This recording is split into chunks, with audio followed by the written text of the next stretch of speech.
ሰርጉን የሚያዘጋጀው ድግሱን ይደግሳል፣ የሚበላውን ያዘጋጃል፣ የሚጠሩት እንግዶች ይጠራል። ከዚያም በላይ ደግሞ ብዙ እንግዶች ይመጣሉና ያንን የሰርጉን ቤት አሳምሮ ያስጌጠዋል፣ ያሳምረዋል። ከሌላ ቦታ ይልቅ የሰርግ ቦታ እጅግ ያማረ ነው፣ የተዋበ ነው። ሰዎች የሚበሉት የሚጠጡት ነገር ብቻ ሳይሆን ደስ የሚያሰኘው ለጆሮአቸው የሚሰሙት ነገር ይዘጋጃል አይደል? ወይ መዝሙር ይኖራል፣ ሙዚቃ ይኖራል፣ የሆነ ነገር ይኖራል። ሰርግ ሲኖር የጆሮ ምግብ አለ፣ የአይን ምግብ አለ፣ የአፍንጫ ምግብ አለ። ሽቶ የሚነሰነሰው ሰርግ ላይ ሆኖ አይደል? አረ ሚዜው ሽቶ አንጣ ይባላል እኮ በሀገራችን። ሚዜዎች ሰርገኛውን ሁሉ የሄዱ ሽቶ መርጨት፣ ሽቶ ማርከፍከፍ እንደ ባህል ተወስዶ ሰርግ ቤትን ልዩ አድርጎ መመልከት ማየት፣ ይሄ ከቅዱስ መጽሐፍ ላይ የተወሰደ ነው። ጌታም ታዲያ በምሳሌ መንግስተ ሰማያትን በሰርግ ቤት መስሏታል ማለት ነው። አሁን ሁላችን እዚህ የተገኘነው በሰርግ ቤት በምትመሰል በቤተ ክርስቲያን ነው። ሙሽራዋ ማን ነው? ማን ነው ሙሽራዋ? ነገር ኢየሱስ ክርስቶስ። ሙሽሪቱ ቤተ ክርስቲያን ነች። አዎ ሙሽራ ለሙሽሪቱ ራሱን ለሞት አሳልፎ እንኳን እስኪሰጥ ድረስ እንደሚወዳት፣ ለእርሷ ብዙ እንደሚጨነቅላት፣ ለውበቷ እንደሚጨነቅላት፣ አስቀድሞ የምትለብሰው ለጆሮዋ የምታጌጠው ሰውነቷ ላይ የምትነስም ሰው ሽቶ ከሰርጉ በፊት ምን ተብሎ ነው የሚሄደው? ንገሩኝ እስቲ። ምን ተብሎ ይሄዳል? ጥሎሽ ይሰጣታል። ያ ሁሉ እሷ አምራ ተውባ እንድትመጣ ነው። ክርስቶስ ሕይወቱን ነው የከፈለላት፣ ደሙን አፈሰሰላት፣ ስጋውን ቆረሰላት፣ እስከ ሞት ድረስ ፍቅሩን አሳያል። ቤተ ክርስቲያን ማለት ይሄ ማለት እኛ ነን። ለእኛ ማለት ክርስቶስ ይሄን ያለው ይሄ ምሳሌ ነው። ምሳሌው ሙሽራ ሙሽሪትን እንዴት አድርጎ እንደሚወዳት፣ እንዴት አድርጎ እንዳከበራት፣ እንዴት አድርጎ የራሱ ሊያደርጋት እንደፈለገ፣ እንዴት አድርጎ እንደተመኛት፣ እንዴት አድርጎ እንደሚናፍቃት፣ ጌታም እኛን እንደዚህ አድርጎ ነው የሚወደው። ስለዚህ ሁልጊዜ ጌታችሁ መቼ ሊመጣ አታውቁምና ተዘጋጅታችሁ ዝግጁ ሆናችሁ ሙሽሪትን መስላችሁ ንጹሕ ልብስ ለብሳችሁ ጠብቁት አለ ጌታ። ምሳሌ የኖህን ዘመን ታሪክ አመጣ። በኖህ ዘመን የሆነውን ሁላችን እንደምናውቀው ነው። ዘፍጥረት ምዕራፍ 5-6 ስናነብ አስቀድሞ እግዚአብሔር ቢመክራቸው እምቢ ብለው፣ ቢነግራቸው እምቢ ብለው፣ ሕጉን ትእዛዙን ጥለው ለሰው የማይገባ ነገር ሲያደርጉ፣ ሰውነታቸውን ቅዱሱን ሰውነታቸውን በኃጢአት ሲያረክሱ በመገኘታቸው እግዚአብሔር እንዳዘነባቸው በኖህ በኩል ነገራቸው። ኖህ ግን እግዚአብሔርን ይፈራ እግዚአብሔርን ያከብር ስለነበረ እግዚአብሔር ኖህን አከበረው፣ ኖህን ወደደው፣ አነጋገረው።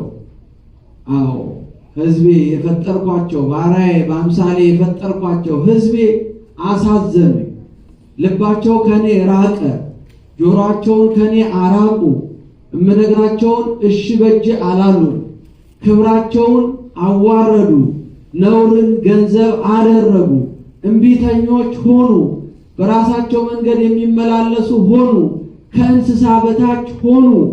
እንስሳቱ እንኳን ሕጋቸውን ጠብቀው ሲኖሩ ሕዝቤ ግን የሰጧቸውን ሕጋቸውን ጣሉ፣ አሳዘኑኝ። አንተ ግን በፊቴ ቅን ሆነ አይቻለሁ አለው። እግዚአብሔር በጎን ነገራችንን ይመልከትልን። እግዚአብሔር ያያል፣ እግዚአብሔር ይመለከታል፣ ቅንነትን ይመለከታል፣ በጎነትን ይመለከታል፣ የዋህነትን ይመለከታል፣ እውነትን ይመለከታል። አንዳንድ ጊዜ እግዚአብሔርን ትተን ሰዎችን የምንደገፍ ሰዎች እንኖራለን። ሰዎችን ደስ ለማሰኘት እገሌ ቢከፋውስ እንዲህ ባደርግ እንዲህ ብለው እንዲህ ቦታ ብገኝ እንዲህ ቦታ ባልገኝ ሰዎችን ይከፋቸዋል ብለን እንጨነቃለን። ሰዎች ግን እኮ ያያሉ። ሰዎች እኮ ምን እንደሚያስቡ እንኳን እኮ አናውቅም። አንዳንዴ ሰዎችን ያስደስታል ብለን ያደረግነው ነገር እኮ ሊያስከፋቸው ይችላል፣ ቅር ሊላቸው ይችላል። ለምን? የሰዎችን ነገር አንረዳም። ሰዎች እኛ ልብ ውስጥ ያለውን በእኛ ውስጥ ያለውን ለነሱ ያለውን ሐሳብ አያውቁም። እግዚአብሔር ግን ምን ይላል? እግዚአብሔር ያያል፣ ልቦናችሁን ከፍ ከፍ አድርጉ የተባለው ለዚያ ነው። እግዚአብሔር የእያንዳንዳችንን ልቦና ይመለከታል። ጽነት ያለበትን፣ ትዕቢት ያለበትን፣ ቀና የሆነውን፣ ሕጉን የሚያከብረውን፣ በአግባቡ የሚመላለሰውን ያውቃል። እግዚአብሔር ተመለከታቸው፣ ነገር ግን ልባቸው ደነደነ። እግዚአብሔር ማን ነው እስከ ማለት ደረሱ። ኖህ ሄዶ ሲነግራቸው ሊሰሙት አልቻሉ። እነሱ ወደ መብላቸው፣ ወደ መጠጣቸው፣ ወደ ዝሙታቸው፣ ወደ ርኩሰታቸው አዘነበሉ ይላል። ኧረ ተው እግዚአብሔር ተቆጥቷል አላቸው። በእርሱ ላይ ጭራሽ ያላግጡበት ጀመር። ኧረ ተው ከሕግ ወጥታችኋል፣ እግዚአብሔር ቅር ተሰኝቷል፣ ኧረ የእሱ ቅጣት ከባድ ነው ተው ሲላቸው ይቀልዱበት ጀመረ።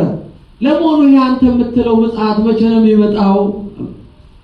ኧረ ተው ቅርብ ነው እግዚአብሔር መምጫው፣ ኧረ ቀርቧል፣ በቃ ሲመጣ ንስሐ እንገባለን፣ አሁን ተወን አሉት ይላል።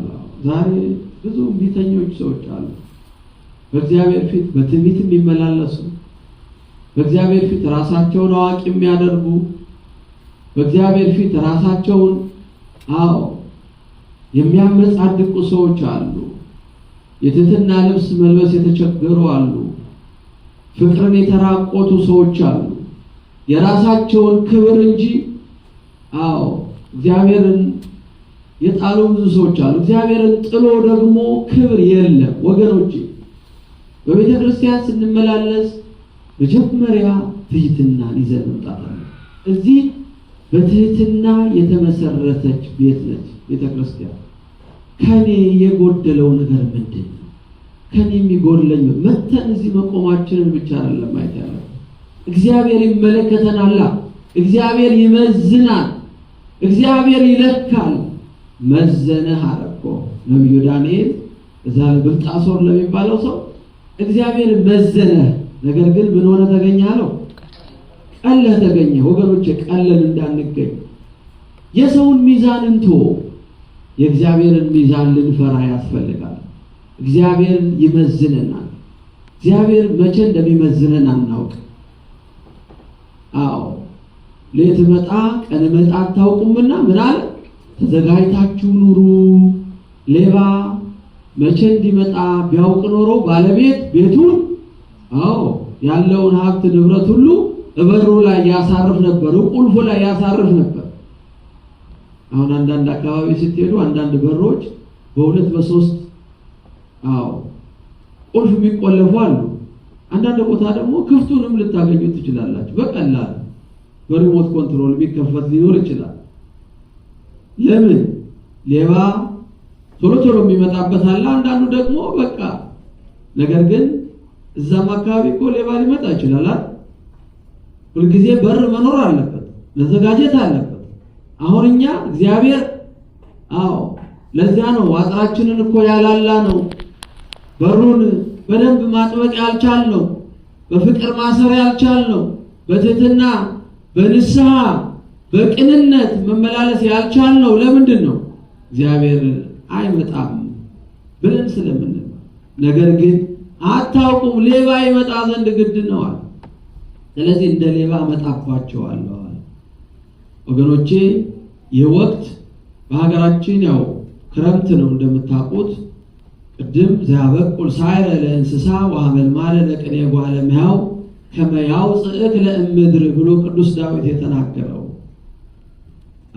ለእንስሳቱ የሚያስፈልገውን ምግባቸውን ሳሩን ያበቅልላቸዋል ጊዜውን ጠብቆ ለእንስሳቱ ለአራዊቱ የሚያስፈልጋቸውን ውሃ መልማለ ለቅኔ ጓለ መህያው ለፍጥረት ሁሉ ለሰው ፍጥረት ሁሉ የሚያስፈልገውን ነገር መልካሙን ነገር ሁሉ ከመያውፅእ እክለ ምድር ከምድር ምግቡን እህሉን ያወጣ ዘንድ የሚያስፈልገውን ነገር እግዚአብሔር በጊዜው ያደርጋል ብለዋል። ይሄ ወቅት ታዲያ ክረምቱ በዘመነ ምጽአትም ይመሰላል። የጌታ መምጫው ነጎድጓዱን ድምፅ ስንሰማ የመላእክቱን ድምፅ እንደምንሰማ ያንንም ያጠይቃል። ሁልጊዜም ቢሆን አሁን በዚህ ሀገር አየሩ ቢሞቅም እንኳን ዝናብ የምናገኘው መቼ ነው? በዚህ ወቅት እኮ ነው አይደል? አሁን አንዳንድ ሰው ይላል እንደው የሀገራችን ክረምትና የዚህ ሀገር ክረምት እኮ ይለያያል ይላል። ግን አንድ ነው። ይገርማቸዋል። በሀገራችን ምድሪቱ የምትረሰርሰው ቅጠሉ የሚለመልመው መቼ ነው? ክረምት በምንለው ጊዜ አይደል? እዚህም ደግሞ ምድሪቱ የምትለመልመው ቅጠል የሚለመልመው ዝናብ የሚገኘው በዚህ ወቅት ነው። ወቅቱ ተመሳሳይ ነው። ያለንበት አካባቢ ሁኔታው ወበቁ ሙቀቱ ሊለያይ ይችላል። ስለዚህ እንደውም አንዳንድ አባቶች ይሄ እኮ የክረምት የሚለው ቃል እግዚአብሔር ለሀገራችን እንጂ እንዴት ለዚህ የሚሉ አሉ። ነገር ግን ትክክል ነው።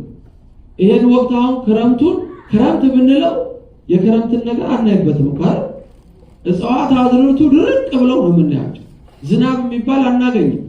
እስኖም መቼም ከዝናብ አንቆጥረው ማለት በረዶ የሚያደርቅ እንጂ የሚያለሰልስ አይደለም።